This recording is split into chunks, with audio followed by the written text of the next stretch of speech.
द्वितीय विश्व युद्ध की कहानी बहुत समय पहले साल 1939 से 1945 तक एक बहुत बड़ा युद्ध हुआ।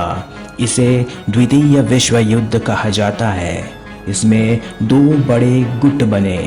पहला एक्सिस पावर्स जर्मनी, इटली और जापान, और दूसरा था अलाइड पावर्स जिसमें थे अमेरिका, ब्रिटेन, फ्रांस, सोवियत संघ या रूस और चीन।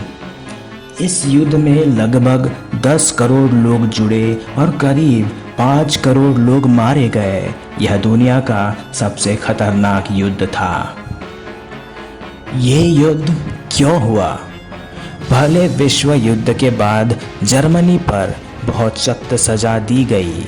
इससे जर्मनी के लोग गुस्से में थे। आर्थिक मंदी, ग्रेट डिप्रेशन ने बेरोजगारी और गरीबी फैलाई। जर्मनी में हिटलर, इटली में मुसोलिनी और जापान में सैन्य नेताओं ने सत्ता संभाली। हिटलर चाहता था कि जर्मनी फिर से ताकतवर बने और दुनिया पर राज करे। जापान एशिया पर कब्जा करना चाहता था। युद्ध की शुरुआत कैसे हुई? 1939 में हिटलर ने पोलैंड पर हमला किया।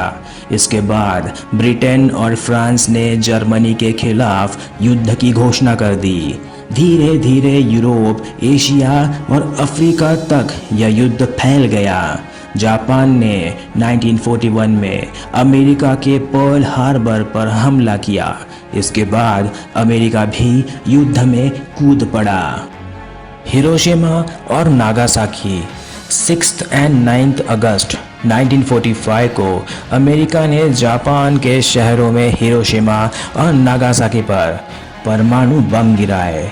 हजारों लोग तुरंत मारे गए और कई सालों तक लोग बीमारी से पीड़ित रहे। इसके बाद जापान ने आत्मसमर्पण कर दिया और युद्ध खत्म हो गया।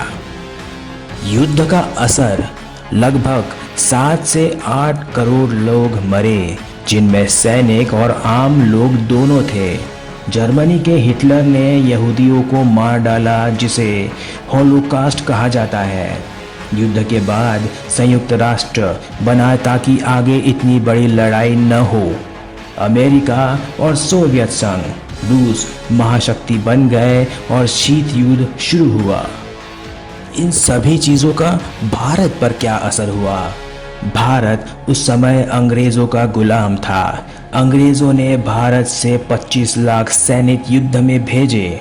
भारत ने सैनिक अफ्रीका, यूरोप और एशिया में लड़े। सुभाष चंद्र बोस ने आज़ाद हिंद सेना बनाई और जापान के साथ मिलकर भारत को आज़ाद करने की कोशिश की। युद्ध के बाद भारत में आज़ादी की मांग और तेज हो गई। आखिरकार 1947 में भारत आज़ाद हुआ। अंततः युद्ध से केवल दुख और नुकसान होता है। शांति, भाईचारा और मिलजुल कर रहना ही सबसे बड़ी ताकत है। हमें अपने देश को मजबूत बनाने के लिए मिलकर काम करना चाहिए, न कि लड़ाई करनी चाहिए।